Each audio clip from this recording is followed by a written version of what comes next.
A tube of length 1 meter is filled completely with an ideal liquid of mass 2m and closed at both ends. एक tube है जिसका length 1 metre है और उसको पूरी तरह से भर दिया जाता है आइडियल लिक्विड से। लिक्विड का जो मास है वो 2m है और ट्यूब दोनों एंड से क्लोज कर दिया जाता है। The tube is rotated uniformly in horizontal plane about one of its ends. देखो ट्यूब को ना हॉरिजॉन्टल प्लेन में रोटेट कराया जाता है किसी एक एंड के अबाउट। इसका मतलब जो एक्सिस ऑफ रोटेशन होगा वो वर्टिकल होगा। If the force exerted by the liquid at the other end is F, then the angular velocity of the tube is under root F by alpha m in SI unit. बोला जा रहा है कि जो liquid जो force लगा रहा है दूसरे एंड पर है ना, एक एंड के अबाउट तो रोटेट ही कर रहा है, दूसरे एंड पर जो फोर्स लगा रहा है वो F है। तो तुम एंगुलर वेलोसिटी निकालो। एंगुलर वेलोसिटी को कुछ इस फॉर्म में लिखोगे तो अल्फा की वैल्यू वहाँ पर बता दो। The value of alpha is, तो सबसे पहले हम ड्रॉ करते हैं कि किस तरह से एक रॉड, एक ट्यूब हम ले लेते हैं। Suppose this is the tube like this. इसके एक एंड के अबाउट ये रोटेट कर रहा है। तो suppose this is the end about which it is rotating with angular velocity omega. इसके अंदर जो है लिक्विड भरा हुआ है। लिक्विड का शेप क्या है? ट्यूब का ही शेप है, लिक्विड का भी सिलेंड्रिकल शेप। तो मैं ये पूछ रहा हूँ कि क्या तुम लिक्विड को, इस लिक्विड को जिसका कि शेप ट्यूब के फॉर्म में, किसी एक पॉइंट पर एज्यूम कर सकते हो?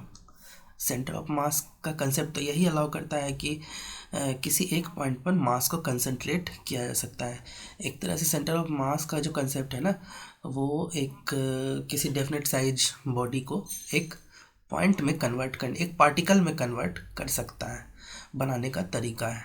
तो एक सेंटर ऑफ मास के कंसेप्ट लगा के, है ना, इसका सेंटर ऑफ मास कहाँ होगा? एकदम बीच में होगा, ट्यूब के बीच में, है ना, L/2 डिस्टेंस पर होगा। दिस विल बी L/2 और L/2 कितना हो जाएगा? L दिया है तुमको 1 मीटर, तो ये 1/2 मीटर पर सेंटर ऑफ मास होगा, सेंटर ऑफ मास। तो अब ये बता, तुमने पार्टिकल बना दिया, तो अब हम पार्टिकल के कंसेप्ट इसमें लगाएंगे। अब बताओ सेंटर ऑफ मास का मोशन कैसा होगा? Centre of mass will move in circular path, और सर्कुलर पाथ में जब भी कोई पार्टिकल मूव करता है तो उसके लिए क्या चाहिए? एक सेंट्रीपिटल फोर्स की रिक्वायरमेंट होगी। तो इसका मतलब है कि सेंटर की तरफ एक सेंट्रीपिटल फोर्स की रिक्वायरमेंट होगी, और वो कितना होगा?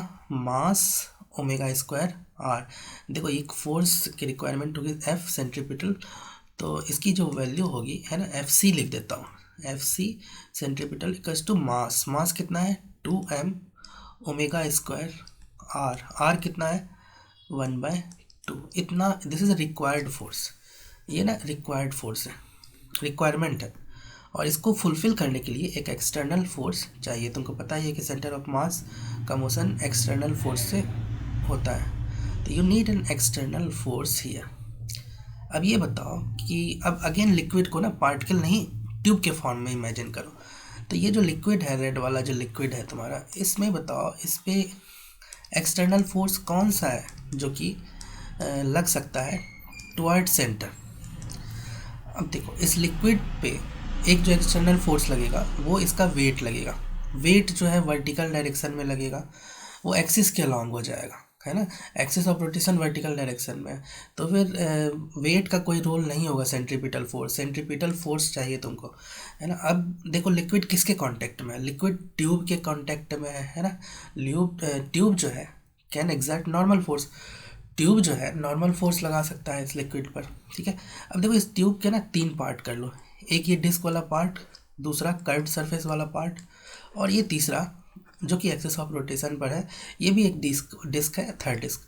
अब ये बताओ, ये जो कर्व्ड सरफेस है वो लिक्विड पर जो फोर्स लगाएगा, लिक्विड पर नॉर्मल फोर्स लगा सकता है, उसका डायरेक्शन क्या होगा? कुछ इस तरह से होगा, है ना, कुछ इस तरह से नॉर्मल फोर्स लगा सकता है। अब ये बताओ, ये तो सेंटर की तरफ लग नहीं रहा है, इसका मतलब कर्व्ड सरफेस जो है उसका कोई भी रोल नहीं है सेंट्रीपिटल फोर्स प्रोवाइड करने में, है ना। अब ये बताओ, ये 3 नंबर जो डिस्क लिया है तुमने, ये जो नॉर्मल फोर्स लगाएगा, है ना, नॉर्मल धकेलता है, पुश करता है, इट कैन नॉट पुल। तो ये जो लगाएगा ये तो अवे फ्रॉम द सेंटर लगाएगा फोर्स, है ना। अगर ये लगाएगा तो थर्ड वाला, तो थर्ड वाला भी जो है इसका भी कोई रोल नहीं होता है, ये भी है ना। जो अब लास्ट में हम देखते हैं ये वन वाला ही बचा है। देखो वन वाला जो पार्ट है ना, इट कैन एग्जर्ट, ये जो लिक्विड जो है एंड के लिक्विड को कुछ इस तरह से पुश कर सकता है, यही एक्सटर्नल फोर्स लगा सकता है।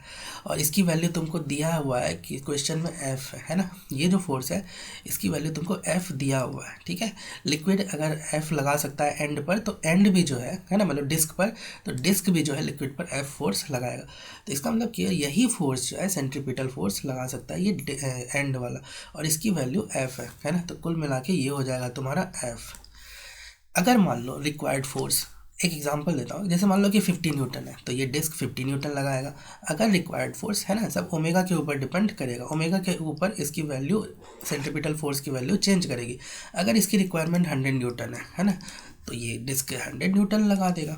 तो जो भी रिक्वायरमेंट है ये वाला डिस्क सेटिस्फाई करेगा, ये थर्ड वाले डिस्क का जो है ना कोई भी ये फोर्स नहीं लगाता है, तो इसका कोई रोल नहीं होता है। ये फोर्स होता है, this will be zero, this F equals to zero. जो भी फोर्स लगेगा है ना वो एंड वाला डिस्क ही लगाएगा, एंड।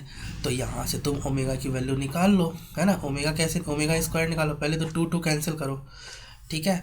तो ओमेगा स्क्वायर इक्वल्स टू हो जाएगा एफ अपॉन एम, ये ओमेगा स्क्वायर हो गया, ठीक है। ओमेगा इक्वल्स टू कितना हो जाएगा, तो under root F by M हो जाएगा, है ना। देखो तुमसे पूछा है अल्फ़ा, तो इसके बगल में क्या है, इंटू वन ही तो है, तो इसका मतलब अल्फ़ा इक्वल्स टू हो जाएगा तुम्हारा 1।